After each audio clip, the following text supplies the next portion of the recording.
we are. Hello everyone, welcome to the Ampersand. This is episode 4. Episode 4. Yeah, you have us wonderful nerds yet again, Opie and Cape Joke. Nice to see you guys again. Yes, and this one is the importance of session 0, which Opie wanted to do this one for sure. Session 0. Because we just had a little... Session 0 starts before session 1. Yeah, we had a session 0 for our other campaign that we're starting. We did.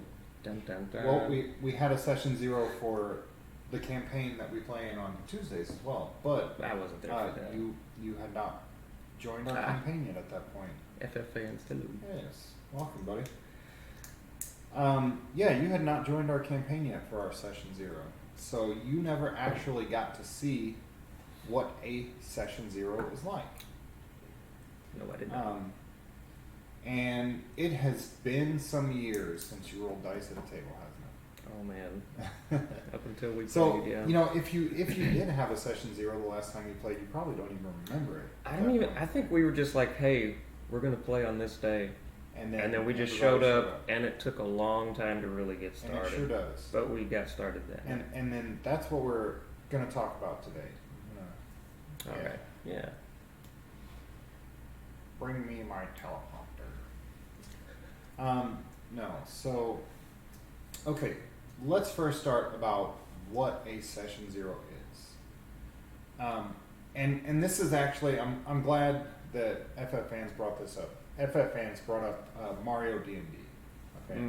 And this is something that we can kind of discuss shortly right now too. So let's talk really briefly about what a session 0 is. Session 0 is the game that happens before the game begins.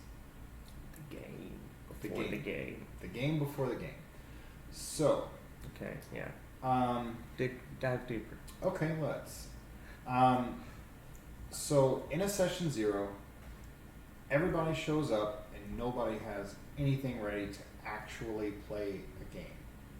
Realistically, during a session 0 discussion, except for maybe the stats being rolled, it's very unlikely that anybody will be playing their character. In an ideal, and this is something else that we can get to, but in most session 0s, there is no character things happening. Okay? All right. So think of session 0 as the beginning of the video game, when the game says to you, hey, you just bought this game, here's how you play it, press up for this, press down for that, right? They all have a tutorial. Yeah. And each one of the tutorials from any game that you've ever played that has a tutorial in it will explain to you what you can expect from that game. Right. Okay. So it's no different than in a session 0 for Dungeons and Dragons, or any role-playing game for that matter. Okay.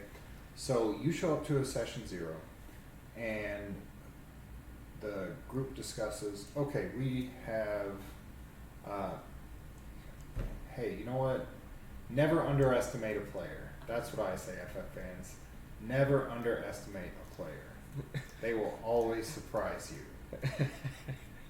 Yeah, I mean, as long as they're halfway decently intelligent, or actually, they'll always surprise you. How about that? They will always surprise you. You'll think that you have the sharpest people. The sharpest pencil. You'll think you have the sharpest group on the planet, and somebody will stab themselves in the ear with a pencil. That's wow. I mean, that's how it goes. Okay. And then conversely, you might think that your group is dim, and they're getting all your puzzles and they're figuring out all your tricks, and you don't have anything left. And they get you. Groups will bamboozle you. Never underestimate them. Okay, now back on topic. I do like some of your puzzles, man. Like Yeah. He makes his own puzzles. I do. He gets some from the books, but not as many as you think. really, Yeah. okay. Yeah. say he comes up with his own puzzles. Well, and this is why. It's do because you have them all, like somewhere, where you can just collaborate all these things? you want to see them all like. I bet some people would like to see some of Okay, them.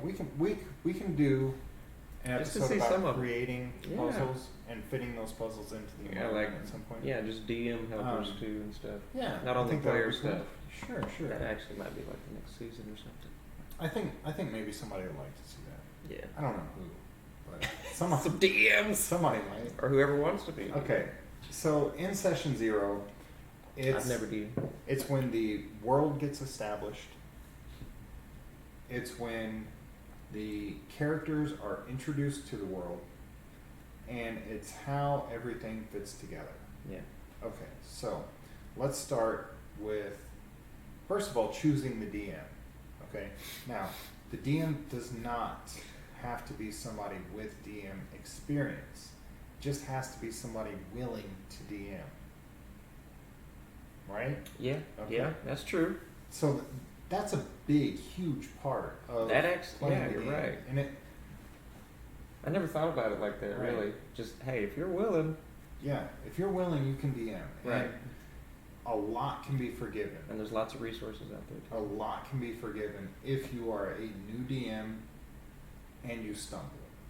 If you stumble as a new DM, I think players actually, they expect you to, and if you are a new DM and you stumble or you make a mistake, I think that most players are willing to forgive and overlook any mistakes that you make as a new DM. Especially a very experienced player. A player that has DM before understands what it's like sitting on that side of the screen and having to describe a monster, or, you know, all of a sudden when the player characters want to know random guard's name, Right. and you don't have anything wrote down. It's I did not create Skiddly. a backstory for every single person in this city. I'm sorry, I didn't. And, right. and most people wouldn't. And you could, though. You absolutely could create something like that. But here's the thing. Why? Right. I mean, you're just wasting your time. So- Just try to get the big points. You're right. Yeah. Now back on topic again, right? So this is when the group is going to figure out who has the willingness to DM. Okay, and then once everybody discusses who is going to DM, then the group has to discuss some other things. And this is, we're going to split this up into 2 parts. Okay. The first part is going to be the DM's responsibilities. Okay. All right. So, first of all, the DM does not need to know each edition, each different rule set of every single game inside and out. However, if you are going to be on the other side of this table, you should be somewhat familiar with it. If you are going to DM for Dungeons and Dragons, you should have at least heard of the books before. It's helpful. Yeah. I promise it's helpful. That would probably help Yeah. a little. It's especially helpful if you've read the books, if you own the books, or have access to the books. It's very helpful. Who needs books? Well, Just kidding. the internet exists, so let's be real. Okay, EMP. the internet exists. Yes, it does. Amazon is a thing. So if you don't have books, you can get books. Amazon and I don't- Walmart. You know what? I bet you can rent D&D books from Amazon. I bet there's a library that you could rent D&D Ooh, books yes. from. If you do not want to buy a book, Or a download- library, go to your download local the library. PDF. Go to your local library. Check out the book. If your book does not have that book in stock at their location, they can source the book from somewhere else. That is true, yeah. That is something libraries can do. So don't ever let "I don't have money" be an excuse for not having a book. And you know how much it costs to get a book from the library? $0? It's $0. It's pretty Yeah. impressive. Yeah. How do those guys make I don't know. But you got to make sure you bring them back on time. Yeah. All right. So anyway. Okay. So then you have to decide what rule set you want to play in. So when we talk about, a lot of our discussion is going Rule to be set meaning edition. right. A lot of our discussion is going to revolve around Dungeons and Dragons because that's what we play. But there are other rule sets that you can play that we probably won't go into. Oh. So apparently 5e is also on the App Store, which is pretty awesome, and I can't imagine it's terribly expensive on there. It's probably free. Is it free? Yeah. Also, it probably is. I mean, they have their own PDFs out there. Sure. But if you're Amish, so this is a message. Just keep going. This is a message for all the Amish people watching the show. How are you watching this show? You're Amish. Yes. But if you're a Mennonite, that's a little different. Yeah, Mennonites get away with some stuff, don't they? Yeah, they have a little bit different rule set. They do. I used to work on an Amish farm. Anyway, that's another story. Okay, so now let's talk about the additions. And in this case, I'm mostly going to focus on Dungeons and Dragons because that's kind of what we talk about most on the show. Different groups will have different styles, the player styles, I mean to say. And those player styles will be more suited for some editions of D&D than others. So, as an example, if you have a group that wants to go in, kill the goblins and orcs, take their stuff, take it back to their hideout, and stash it in their castles, I think maybe 5th edition might not be the best edition. Why do you say that? Because if you are playing in a group that their main focus is getting loot and getting stronger, I think that an edition where magic items have a restriction that you can only have 3 attuned at a time may not be the most ideal for you. Right. But if we look at previous editions of D&D, oh, so we're doing our own house rules then. we are using house rules, and this is something I got else, more than 3 items. Yes, you do. And this is something else that we'll get to here in a minute. But when you look at previous editions of D&D, for example, 4th edition and 3.5, and to a lesser extent, 2nd edition, there's a much bigger loot pool. Okay. So it's actually built into the rules of 4th edition that the game assumes that by certain levels you have a certain number of magic items on your character. Okay. It's just the way that they built the system. Probably how the modules are built too and everything. It absolutely is, yes. When they build the modules, and this is even true for 5th edition to a certain extent, is at certain points in the modules you're awarded parcels, and those parcels will have a certain number of magic items. So because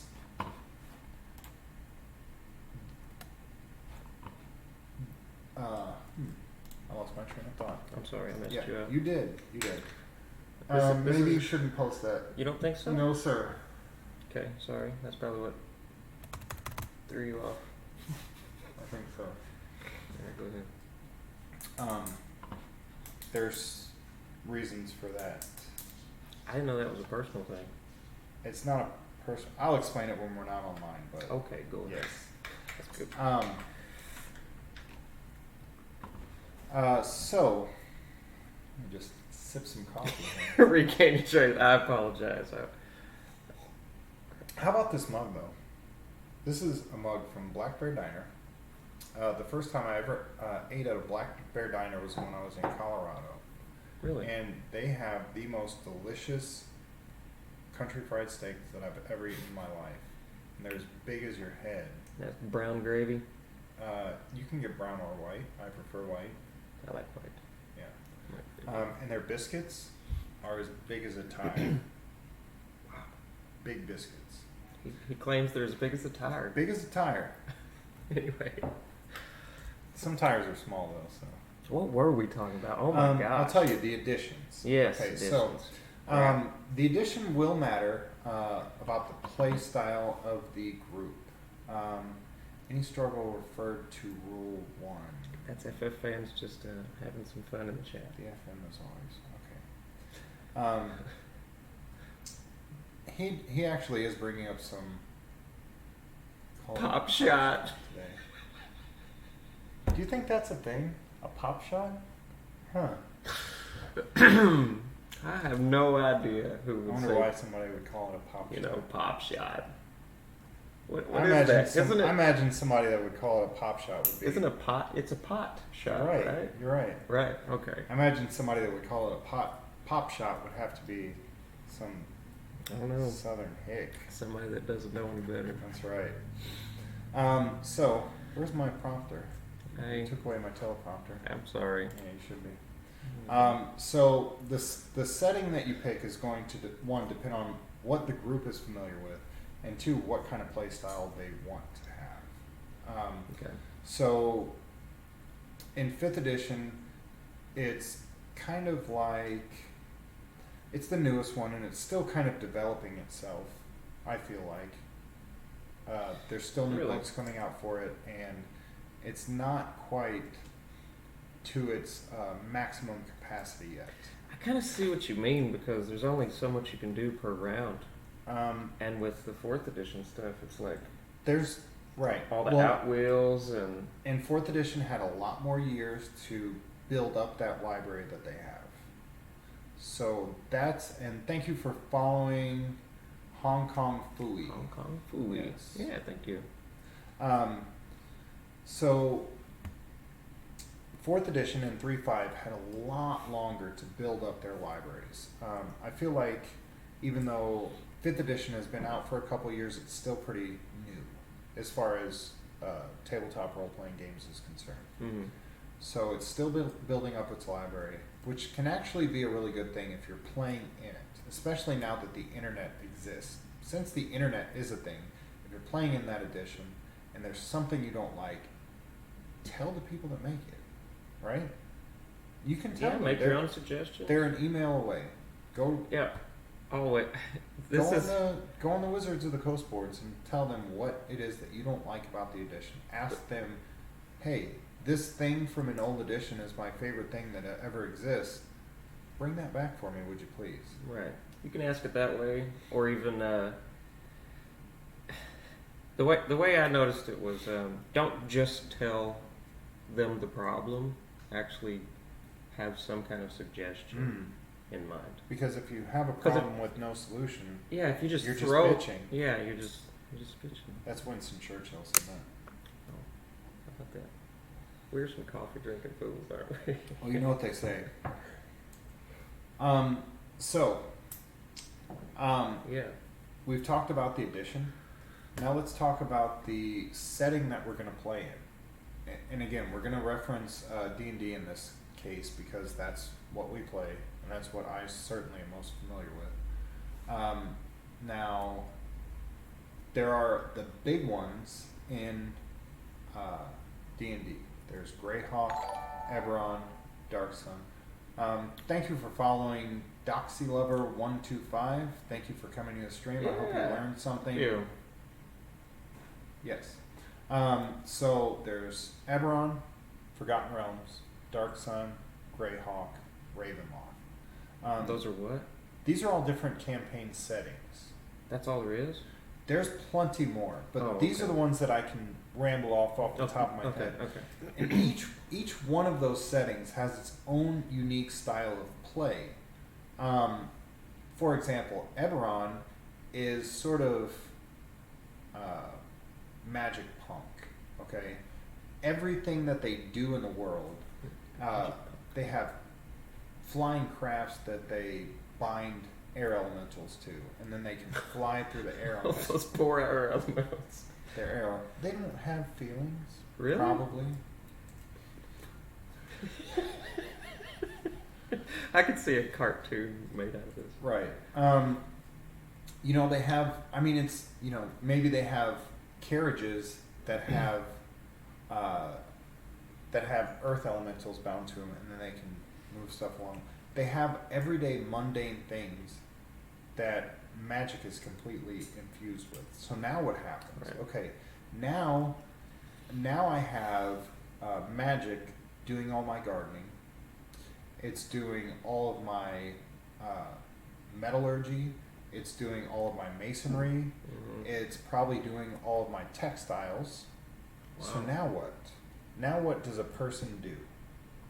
They teach themselves things. They get involved with other people's lives. Yeah. And so Eberron is a very political game. Right. Think of something to. You haven't watched much Game of Thrones, but I have not. some of the people that Believe are it or watching will understand this reference. If Game of Thrones was just completely inundated with magic and it was a part of everything, that would be Eberron.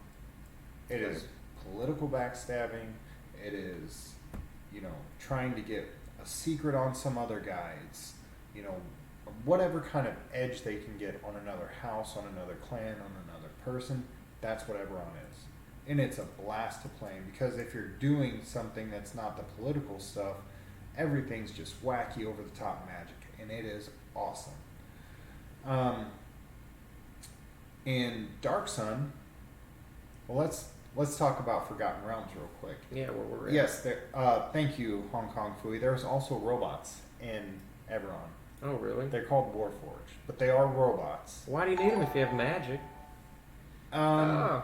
Thank you, Maddie Morgs, for stopping by. Yeah, Maddie Morgs Morgs is another streamer.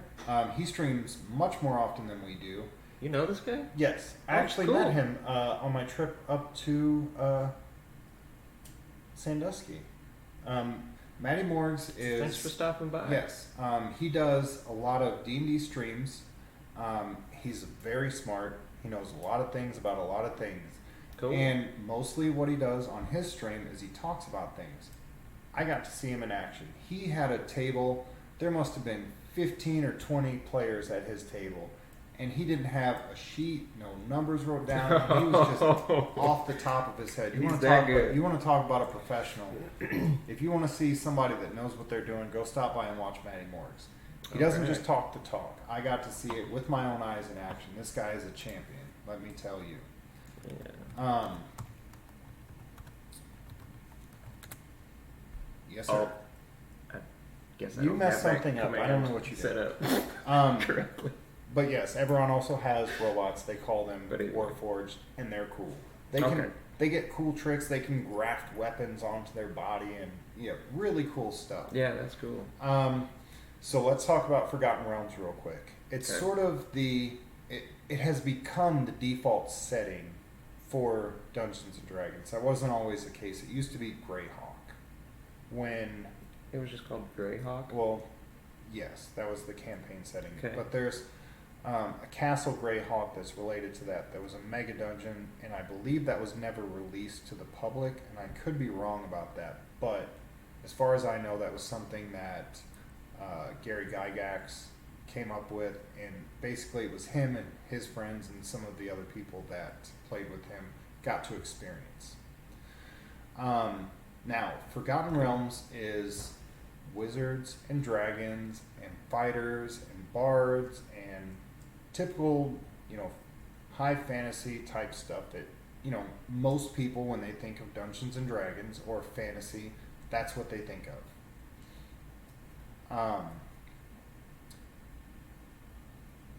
You want to hide at night in Greyhawk. That's very true. Yeah, it's spooky. Oh, God. Seems Now, scary. in complete contrast Vampires are to Forgotten Realms, we have werewolves. Dark Sun. Okay. Dark Sun, Ravenloft, yes. And we can talk about Ravenloft here in a second as well. Now, Dark Sun, think of Mad Max with fighters and wizards and I know. That's why I can't wait to dive in. and bug people. So bug yeah. People. So this is something that you want to talk about during your session zeros. What kind of game do you guys want to play? If you want to play Mad Max meets D&D, then you want to play Dark Sun. If you want to have a game where I can't wait. If you want to have a game where everybody's getting some kind of magic something or other, you probably want to play Forgotten Realms. If you have players that are more interested in the political and sort of subterfuge involved with playing a high stakes game like that, maybe you might not be killing monsters every game, but you're getting some edge out over somebody else. I'm going to throw out a reference that you're probably not going to know, but in Game of Thrones, one of the main characters, Tyrion, he's not known for his combat prowess, but he gets a lot of stuff done. Just because he can talk to people in a certain way, he's very charismatic. He talks to people in a certain way. He knows how to manipulate people, and he can get stuff done just by force of will. Right. And he knows how to manipulate people to get them to manipulate other people, and it's great. And that's sort of what Eberron is. But then you throw that, and then you throw wizards and stuff in on top of that. So it makes it a really fun setting. But it's not for every group. Some groups don't care about that. Some groups say, hey, I want to go see a skeleton and I want to bash it with my club. I want to see a dragon and I want to shoot it with my bow. I want to shoot it with my arrow. You're not going to be... Cast fireball into the darkness. If you're casting fireballs a lot like that, you probably want to be in Forgotten Realms. Well, if you want to cast a fireball and then have all the villagers chase you out of town, then you probably want to be playing Dark Sun. I'm ready to play Dark Sun. Yeah, I believe it. Okay. So we're starting a session. We're starting another campaign. Yes. And it's going to be on Mondays. Maybe not this next Monday, but most likely following the next Monday. We're going to start streaming it, and it's going to be online. I think it's going to be fun, too. It is going to be fun. I can't wait. It's been a long time since I've gotten to be a player. I'm pretty excited about that. I feel like it's going to recharge my batteries a little bit for running a game. Good. So you dropped my prompter again. That's okay. I'm just rambling now. I don't even know what to say. Unramble. Okay. So now we've talked about the details. What setting we're going to play, what edition we're going to use. Now let's talk about the campaign details. Okay, so this part is the part where we're going to talk about, as the DM, I will tell the players, I'll say, okay, look, you guys can play any race class combo you want. It doesn't matter. I'm just going to basically throw monsters at you till you get sick of this campaign, and then we're going to start over again. That's a style of campaign that people can play. Or you can say, look, we're going to play an evil campaign, and your job is to try to be the evil ruler of the world and, murder everything you see. Right? That's a legitimate campaign style, and it's not for everybody. That's not for me. You can have, much like our campaign is, we are playing a goodly campaign setting. Yeah. You guys, there's a bit of story. There's enough story to get you where you're going, and there's as much story as you want there to be. And this was something that we had talked about at the beginning. During session 0, I asked the players how much story you guys want, how much killing you want, and I feel like so far this campaign that we're in has kind of hit that mark. So far we've made it, and it's because we were able to talk about what we're wanting to do during that session 0. Okay, so if you never talk to your players and you never discuss the session 0. And the DM shows up and he's got his books and he says, okay, you guys have your characters, let's go. And the DM is DMing a goodly campaign and all your players rolled up evil characters, then it's not going to be very smooth, right? They can't go together, yeah. Right, it's not going to be very smooth at all. But if you talk to your players first and you say, hey, look, this was something that actually did happen in our campaign. Some of the players had said, "Hey, I want to be this monstrous race," and I said, "Okay, look, you can do that." Oh yeah, Necro. One of them was a necro, and I never said he could not do that. Really? No, I did not.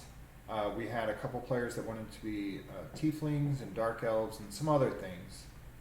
I am good at riddles. Yes, I'm not God at riddles. Though. He's OP at riddles. Calm down.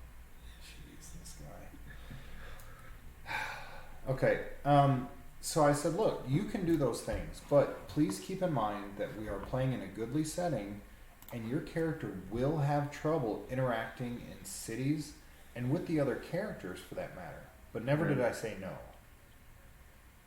I said, you can do that, but you're going to have a hard time. Right. And that would have been fine if those benefits for playing those monstrous races were worth it to that player. If that's crazy that you would still let them play. Well, I mean, no, it's cool. It's like, hey, you're gonna have a hell of a time. Let's think of one of the biggest D&D protagonists that you can think of is Drizzt, right? Oh yes, okay. Absolutely. So he's a dark elf, and that race is typically known for having evil characters. And those characters, they come out and they will, when they do come to the surface, they kill people, they pillage and murder and all this other horrible stuff. And here's this guy, and he's good. Right. He was born into this society. Right. And he, if you've read the books, he has a really hard time moving around the surface because people see him and they say, "Oh, you're here to kill me." Yeah. So it would have been the same if one of the players in the particular campaign setting that we're playing in, if they were playing one of those evil characters like that, they would have had a hard time as well. Not just from the places that you've gone, but from the other players too, for that matter. I mean, we've been to a few cities where they would have fit in a little. Yeah. But those cities that you've gone to, all the goodly characters had a hard time there. That's true. So that's a thing that happens. But you definitely want to go over the details of what kind of campaign. There's a style of campaign that I've never actually played in. And it sounds super fun to me. It's called West Marches, and it's West Marches campaign. And what it is, it's a 100% player-driven campaign where the players will come to the DM and the players will say, "We want to go to this spot on the map and we want to do this thing." And you're absolutely right, Doxy. He sure does use his dark skin color to his advantage. He sneaks around at night and I'll check this out later. Yeah, West Marches is a really fun read. There's a lot of videos about it, but it's a big difference in the normal way that you play. It's very much a player-driven campaign style, and it's just how it is. Besides that, you want to talk about what sort of enemies the players can expect to be encountering.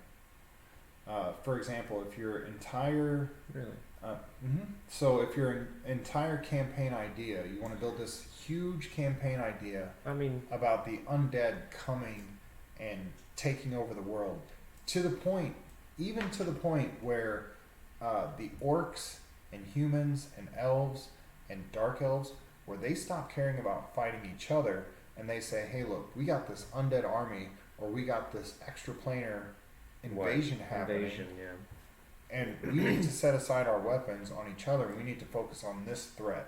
Now, if you're playing a game that's that big a scale and that's focused, then you have to tell your players that, hey, maybe that character that you're rolling up is not going to be so effective in this campaign because there's little more that a player wants to do than roll up a paladin or a cleric who maxes out their undead smite, and then you play for 25 levels, or if you get into the extra levels, you play for 20 levels, which could be several years, and you never encounter an undead.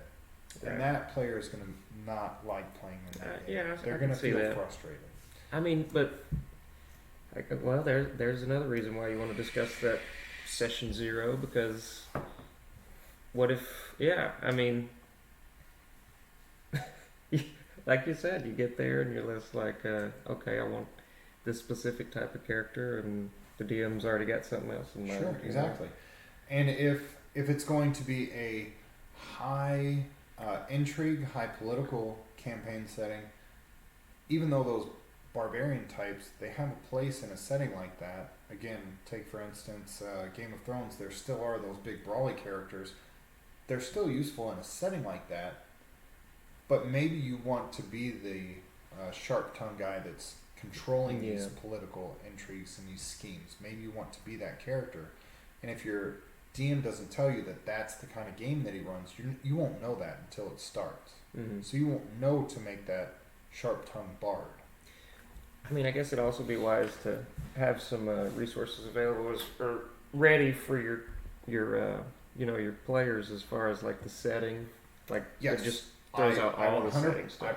I 100% agree with that, and that's something that I put it out for our current campaign. I'm not sure how many people actually read it, but I put it out. I made it available. It was, and my suggestion for that is do no more than 1 page, talking about what's going on in your campaign. If there are certain elements that are different than the default world that you're playing in. So, for example, if you're playing in Forgotten Realms, which typically is just like the melting pot of every other fantasy, anything that you've ever heard of. Mm-hmm. They're all in there. There's flying carpets and genies and dragons, and there's wizards, and I mean everything's there, right? Yeah, everything. So if there is something that exists in your world that does not exist in the default setting, that is where it should be known. Likewise, if there's something that you completely remove from the default setting, for example, maybe there was some apocalyptic event in your Forgotten Realms campaign that you just create, and now there's no more dwarves, that needs to be known in that 1 sheet handout. And I would suggest keeping it at 1 sheet, because if it's any more than that, players probably aren't going to want to read it. So you listed a lot of things. I did. Man, I wish we would have actually typed all that out. Well, you can go back and watch this again later. Indeed. Take notes while you're doing it. Yes, indeed. Things like that need to be known about the world itself. Okay. Mm-hmm. Then the players need to know about house rules that you have. So everybody has their books. They have their books open, and everybody can go through their books. They can read their books, and they know what the rules say. But if you have any house rules that are specific to the way that you run the game, session 0 is where it needs to be known. Makes sense. Excuse me. Question. Send it. Wise to... Oh, wait. Yeah, that's before you even build your character. Yeah. Why would you build a character before session 0? Okay, so my suggestion as far as that goes... Because you wouldn't know how to build it. I mean... That's true. You'd waste to a certain extent. You could possibly waste your time. And we'll get to the player responsibilities here in a second. Okay. Oh. But house rules need to be known at the beginning. And this is sort of a play fair strategy, okay? So if the DM has house rules that the players don't know about, and they don't find out about it until it comes up onto the table, it doesn't seem fair to me, right? So that these are things that need to be known before the players start rolling dice and making characters and playing in your game. One of our house rules, it's pretty nutty, but everybody likes it, is that a crit works completely differently at our table. Oh gosh. It's a lot of damage. It's a lot of damage, and it's fun too. It's a lot when of damage. When somebody crits, it's really fun. It's a huge thing. And it's scary when you get crit on. Yeah, it's true. So crits at our table, the first thing that happens is you max out any damage that you would deal. Then, after that, you roll dice equal to the amount of dice that you would have rolled for the original attack. Right. So, if you normally roll a d10 and then you add 5, now you're doing 15. And now you roll Right off the top. Right off the top. When you crit, you do 15 max damage. Then you roll another d10. And then and you add that. You just add it to it, yeah. And you can get some big it's damage. huge. It's big huge. damage. It's lots of damage. And the reason I did that is because I don't want people to feel bad when they crit. Right. Be like, when you crit, it only added that much damage. Right. And it doesn't feel. It wasn't good. Even a crit, man. It doesn't feel good. I remember when we played first edition long ago. Yeah, crits should feel good, and this is something that I discussed with the group. Is if that's true for you, it's going to be true when other people come and attack you. Right. So, and the group knows that, and they agreed to the rules, and that's how it's been since the beginning.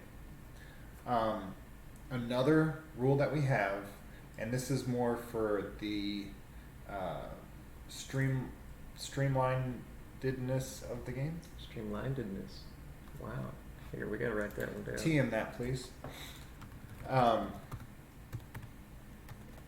If you roll a die at the table, and it rolls off the table, it is a 1. Yeah. Yes. If it rolls, unless you catch it. If you catch it, then fine. If you catch it, you get to re-roll it. Fine. Yes. But if it hits the ground, it's a 1. It's a 1. It doesn't matter. And the reason that I have put this rule into effect is because there are certain types of players that will wing dice across the table, and then they spend 10 minutes trying to find where their dice went. And everybody at the table is they move the pieces on the board. Or whatever. And you're just There's a million things. Come on, man. It just slows everything. It slows it to a stop. And it's frustrating for the DM. It's frustrating for the other people at the table. Right. So people are much more mindful about winging dice across the room. Yeah, I'd say so. Thankfully, it's only come up a handful of times in the entire time we've been playing our current campaign, which is great. Speaking of throwing dice, we were talking about this a little bit before we started session tonight. How you asked the players if they wanted to see the rolls or not. Oh, yes. That is something else that definitely was part of part of the house ruling and the campaign style and play. Before the game started, I asked the players during session 0 whether they wanted me to do all the rolls out in the open or if they wanted me to do it behind the DM screen. Mm-hmm. Now, if I do it out in the open, whatever the dice fall on, that's it. Mm-hmm. I cannot protect you from dice that you can see yourself. Mm-hmm. So when that dragon crits you and does 150 damage in a single round, that's a bummer. Why did you attack the dragon in the first place, you might have asked. Yeah. Well, now you're dead, so it doesn't matter. Right. And now you're dead.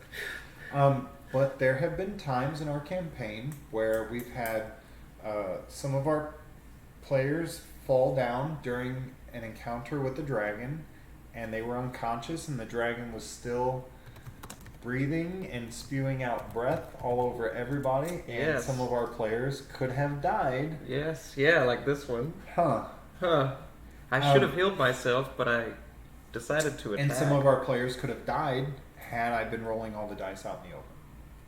But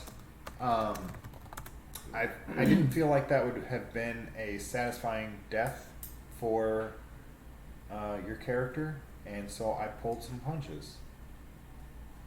Yeah. But I promise, it sure didn't feel like it. Not when you're laying on the ground and the dragon's eating up the rest of your party. It sure doesn't feel like any punches are pulled. I had to roll 2 death dice before they got me out. But yes, that absolutely was a cool battle, though. House rules is a big one. You have to, and if any house rules come up during the campaign, my suggestion is this. We've had some. We have. And there's one that we still don't use. And you've given it to us for a long time now. That's true. And you know which one I'm talking about. Yes. And I'll continue giving it to you guys, and if you want to use it, you use it. It's an optional rule for everybody there, and if you use it, use it, and if you don't, you don't. I don't know what to tell you about that. The mark. Mm-hmm. Tell them about the mark real quick. So mark is a condition that was used in 4th edition. I don't know if it's in 5th or not. I never seen it, so that leads me to believe it's not in 5th edition. But the mark to me is something that the frontline fighters, the more sturdy, stout fighters can use as a way to mitigate some of the attacks that are thrown at the less brawly people. Yeah. I thought it was brilliant in 4th edition. Mm-hmm. It's a really simple mechanic. It's something that just happens. It doesn't take much to track it. Really, the only person that needs to remember it is the person. The player. Yeah, and the players never remember it. So now, can each player have one specific? Hang on, let me ask this correctly. you ask it. So each player has their own unique mark, and that unique mark can be placed on the same monster, or you can only have a mark on one monster. Okay, I think I understand your question.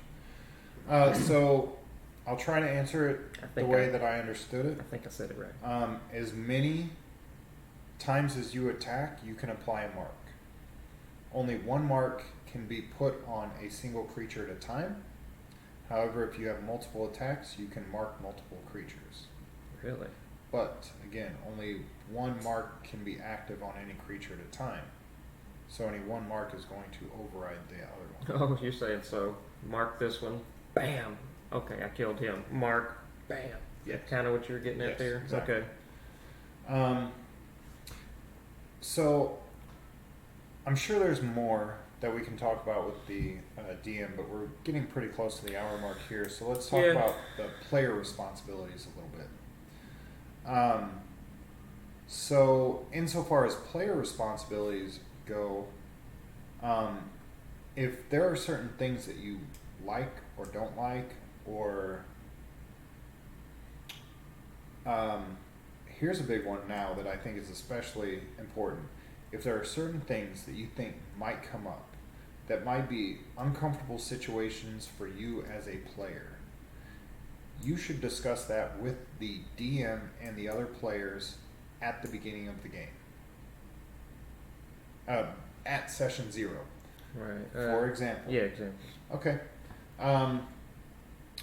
For example, I don't particularly feel like it's necessary for a player to tell me, all right, thanks for coming, Maddie. I really appreciate it, buddy. Absolutely. I'll come by and watch your thing as soon as I get a chance. Yeah, I'm gonna have to give him a follow. Yeah, sure. he's a super nice guy. I think you'll really like watching his stream. Cool. Really smart too. Yep. Thanks for stopping by, dude. So if there are certain situations that a player would find uncomfortable, for example, I don't need to know how your player character is torturing another one of the NPCs. I don't need to know how they do that. You can just tell me that you're going to go torture them. Okay. Another thing is... Wait, you said something about torture. I'm yes. sorry. What are you talking about? If a player is uncomfortable with things like rape or torture okay. very specific acts of violence. So, for example, if you have somebody in your group that is uncomfortable with acts of violence towards animals, then they should go to the DM at that point and say, hey, look, I don't want to fight dogs, so don't throw any wolves at me. I don't want to fight bears, so don't put any bears against me, because I'm going to be really uncomfortable. I know what you're thinking, but this is a thing. And it's 2019. People are No. I get that part. Things. No. I get that part. The part that I don't get is just like when it does happen and you're not expecting it. And this is That's why you cool. It's like you have to react a certain way. Right. Like let the DM throw it at you. Does that make sense? As Maybe? as a player character, yes, but as a player, no. I'm saying the player may be person. uncomfortable. The person may be uncomfortable even with the idea, Of attacking even the an thought animal. of attacking. I mean, no, I get that. I So, do. I if, get that. If that sort of scene is not something that they want to see, it is their responsibility to go to the DM and say, hey, this is something that I do not want to see. Do not put this in my game. It's going to make me uncomfortable. And then the DM, as long as he's not an asshole, will say, got it. There are thousands I and see what you're thousands of saying. monsters. But They're undead. There's so many I don't know. things in the books that you can go through that you you never can just have. refuse to attack it. You could. You just be like, nope, I put But, it to sleep yes, or something. That or, may be true. However, Or I'll trap it, or that may be true. However, there are still, I don't know.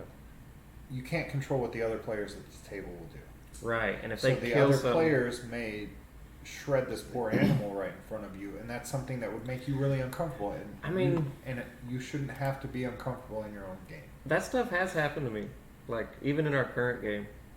Then that's the stuff that you have. If the DM doesn't know that, Well, I mean, my guy's a paladin, yes, and even myself, I feel like kind of a good guy, you know. you are a good guy. So, just I don't know, like some of the stuff that we're doing. Okay, for instance, Mhm. we're at the Friendly Army, and that's our Yes. main place that we meet That's up at. true. And we've started creating our own little city, Mm-hmm. which surrounds the Friendly Army, and so it's like a wall and another wall. Yes. Anyway, and to get funds for this wall that we're creating and all these other buildings and stuff that we're creating, our thief is like using. How does it work? She's okay. So as we obtain items and stuff from, Yes, as the city guard. as the city guard obtains Confiscates confiscates. contraband. I couldn't think of the word. Yes. Confiscates Contraband. contraband. Mhm. Our thief is cycling it through the underground network Yes. and getting money to fund the city. And, Yes. and I feel like that's really happening right now in the world. I'm serious. I mean, It yeah, has to be. Probably is. It Sure. has to. Anyway, Sure. anyway. So I felt uncomfortable with that as being my funds for my guard and my. Was that But I never said anything. was that Admanos that was uncomfortable with that, or was that I think that was was both of them. or was that Cave? I think that was. If that was if that was Admanos that was uncomfortable with it, then I think it was Admanos both. should have dealt with it. You're right. And if it was Well, Atmanos kind of dealt with it, but at the same time, it's like I don't even know how to deal with it. If And that's if- the way it has to be funded, then it doesn't. well, It's your character. How am I going to make them? Well, they're going to. I don't know. That's your character. Well, how am I going to give them money though? Is all You I'm do getting it at. how you want. Anyway, meta. Yeah. But what I'm getting at is All right, so if player there, responsibility. if there are certain scenes that a player is not comfortable with, this is the time to tell your DM.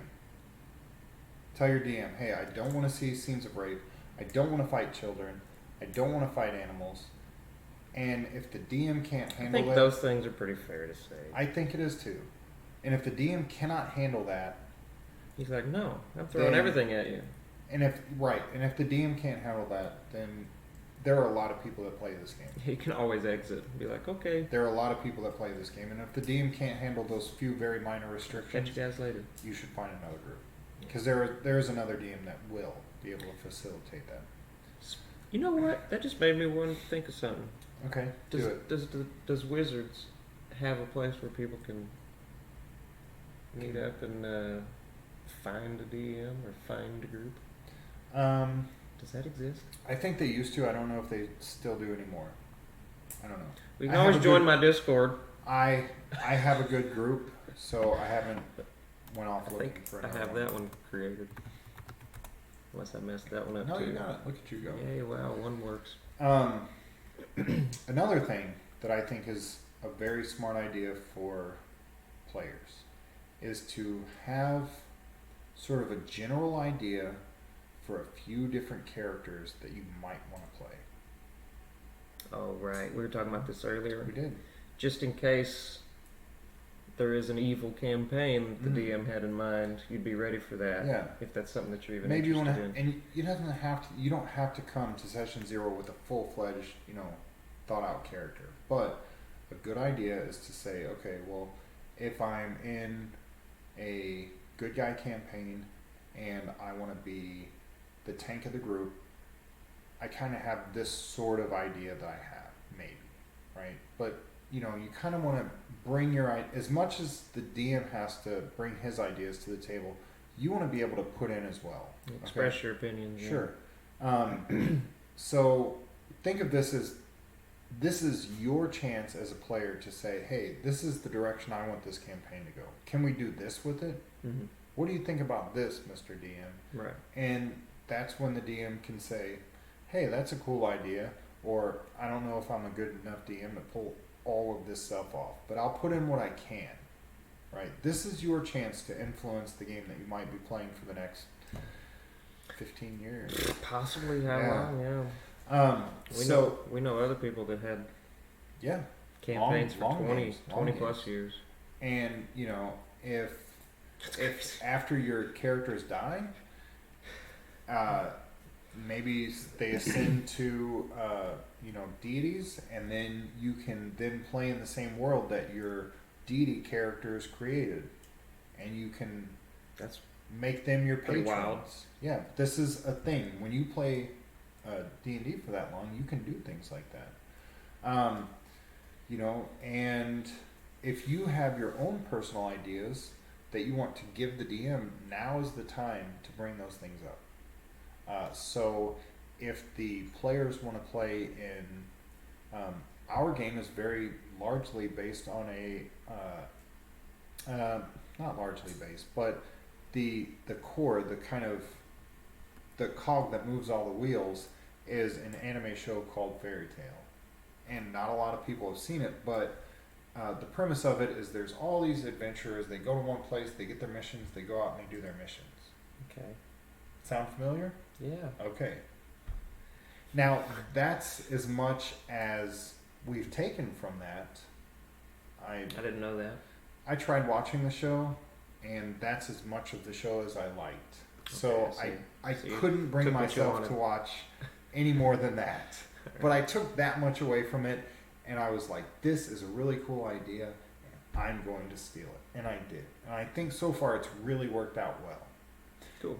It's given us a really great place in our campaign to start, to come back to rest up. And it's not the tropey sort of, oh, you begin your adventure in a dirty, dusty, dark inn, right? Dun dun dun. Dun dun dun. Meta things. Meta things. Wondering how you deal with meta people that try to meta game. Is that what he's asking? I think. He, she. I think for me, it depends to what degree it happens. Give me a small degree. Mostly I don't care. Okay. And that's because as much as the players can meta the game, I can. So if they have the knowledge of the game, so be it. Is that what you're saying? And that's fine, because as much as they want to say, "Hey, I think I know what's going on," I can behind the screen say, "Oop," and just cross out whatever I had wrote down. I don't care. I can do that. Because as soon as they think they know what he just said, he can just be like, "No, that's not what happens." Easy. Shouldn't have said anything. That's fine. Yeah. Something else about it too is shouldn't have said anything. Oh, okay, this is a good one. If a player says, "Oh, this kind of creature has 86 hit points," well, maybe the one that you've seen before did. Right. This one, however, does not. Right. I have this much hit points. When players tell each other, "I have such and such many hit points," we don't do that at our table. Have you noticed? Not A lot. No, we don't. I mean, when we get bloodied and when we're low, bloodied, we're like, hey, I'm at a 9. You need to help me out. Well, that very rarely happens. But what we do is, it's another condition that I borrowed from 4th edition. It's called bloodied status. And a bloodied status is when you're half health or lower. Mm-hmm. And it's a way to tell the other players at the table, hey, I'm bloodied. I'm getting ready to go down, buddy. I'm half you health need to or watch less. me. And that's how that works. So when did they start throwing that out? When did they start using that? 4th edition. Phrase? And I brought it over because I love it. Because it makes sense. I feel like, hey, I'm getting pretty messed up over here. I'm bloodied, is a lot more illustrative than the fighter saying, I feel like I'm at 37 hit points right now. If you could. Oh, I see what you're saying. Right. It's just like, oh, I'm actually hurt instead of I have a certain number. Instead of associating a number with it. Right. It's more of a feeling. Yes. It's much more illustrative. Yeah. So instead of saying, well, I have 10 hit points left, you say, hey, buddy, I am about to be knocking on heaven's door. Okay. Not sponsored. Oh, yeah. So the doctor has a chart with 87 hit points on it, and you say, out of 87 smiley faces, how do you feel right now? How do you feel? Yeah, we don't do that at our table. Well, the other thing that we do that you do is if you are bloodied, healing effects are doubled. Yes. So that's cool. And that's something that again came up in our session 0. It's a house rule that we have. We have 1 cleric and 8 people for him to heal. It's a lot. Until I came along. Until you came along, and you do help that, but part of it was because the cleric has one job, and we had a cleric before, and he did not have a fun time. He felt like he wasn't cleric-y enough. So I said, you know what? I'm sure we can bump this up, and if it feels like too much, we can nix it. And so far, it hasn't been a problem. I like it. So besides the players coming to the table and having sort of an idea of a few different characters that they could play, I feel like it's probably a good idea for the players to familiarize themselves with the editions that is going to be played enough that they can say, oh, okay, so we're playing 5th edition, so I know roundaboutly these are the classes that exist, and this is sort of what they do. Mm-hmm. And these are the races, these are the races that exist, and this is sort of what they do. So if everybody else is playing this or that, maybe we don't need 10 fighters in the group. Right. Maybe I can play a cleric or a wizard or something that's... It's just so we're not all the same. I mean, you do want a pretty well-rounded group. You don't... Absolutely. I mean, there's no reason to have... And that's something else that I feel like is the player's responsibility, and it should not be the DM's job to dictate to the players what they play. Definitely player responsibility. It should be something that the players discuss amongst themselves so that they have an idea of, okay, I've been the cleric for the last 10 campaigns that we played. I'd like to play a ranger or a wizard or something else this time. And that's something that's a discussion that needs to be had that time. Otherwise, you're going to get in a situation where all the players come up to session 1 and everybody's playing a ranger.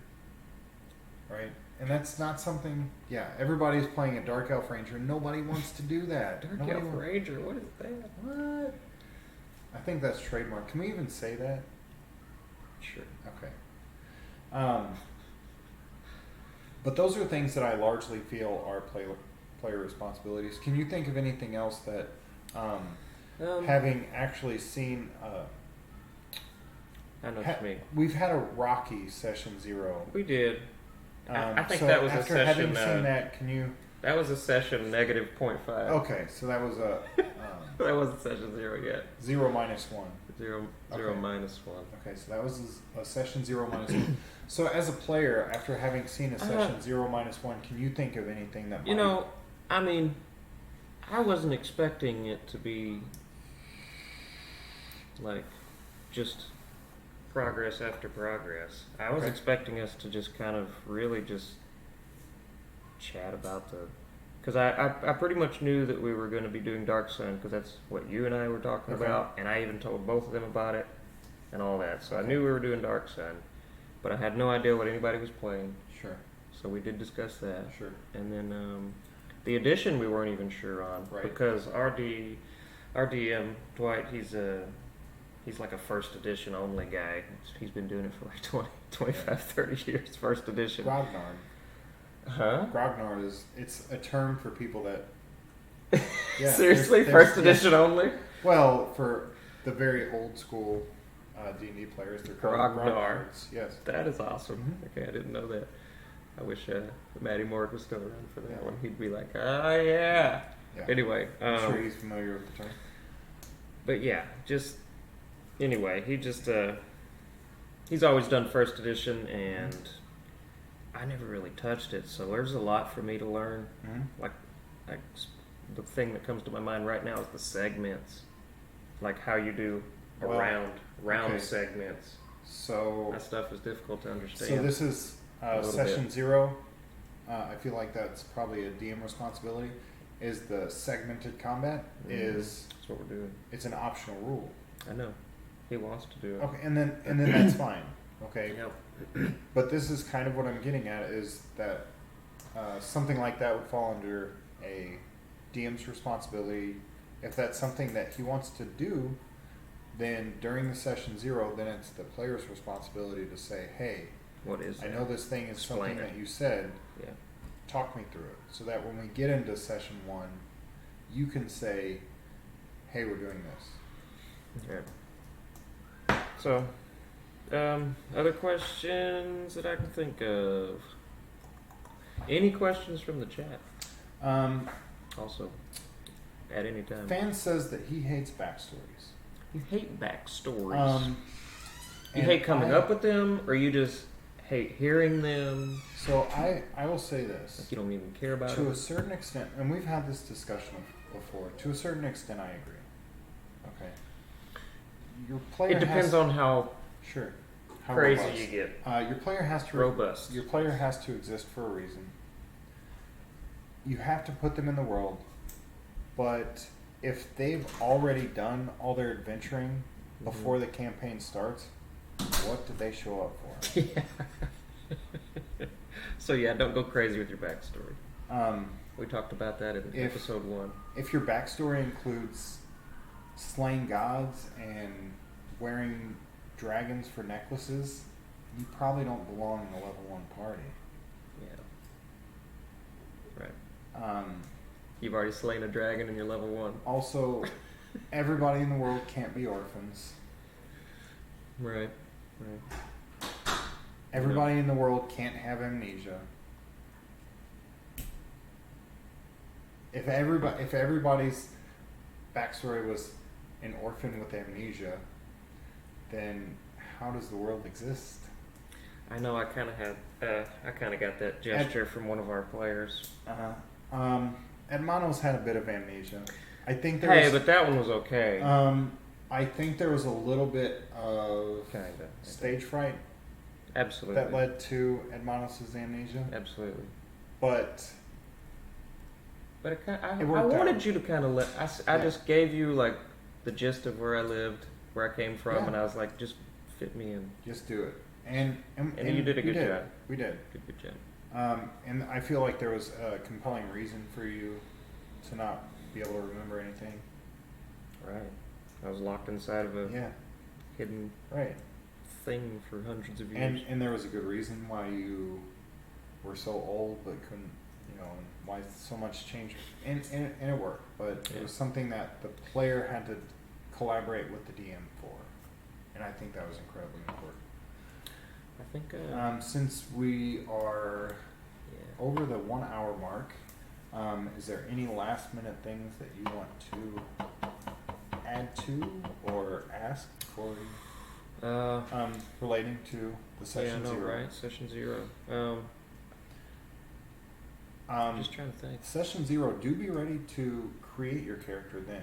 Absolutely. If you don't create your character then, at least get all the information you need so that you can create it on so your you own. can create it on your own before session 1. And when you show up to session 1, at least you don't have to know every character and every class and every optional rule in the book, but at Right. least know how to function your own character.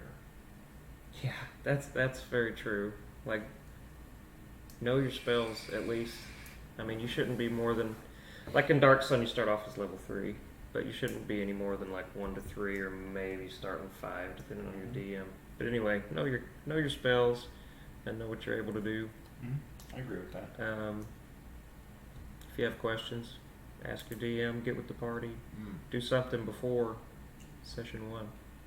Figure it out. There is a such thing. Screw spells, just a bit. There is such thing as a dumb question. That's absolutely 100% true. There are dumb questions. But until you ask the question, you don't know if it's dumb or not. See, so it's not dumb. Not to you. Yeah. It's dumb to them, but screw them, right? Yeah, screw them. Anyway, thanks everybody for hanging out. I really appreciate it. We Yeah, had a lot of people on today. yeah, we had some real active chat. I Yeah, really it had a really good was. time today. Yep, absolutely. But again, we're gonna try, maybe not this coming up Monday, but after that, we're gonna start streaming the sessions on I Monday think it's going to be pretty fun. of Dark Sun. Mhm. So get ready for that, and I'm gonna try to have a schedule actually made out. I think But, it's going to be pretty cool. I'm gonna have fun. Anyway, thanks for stopping by, and let's find someone to raid.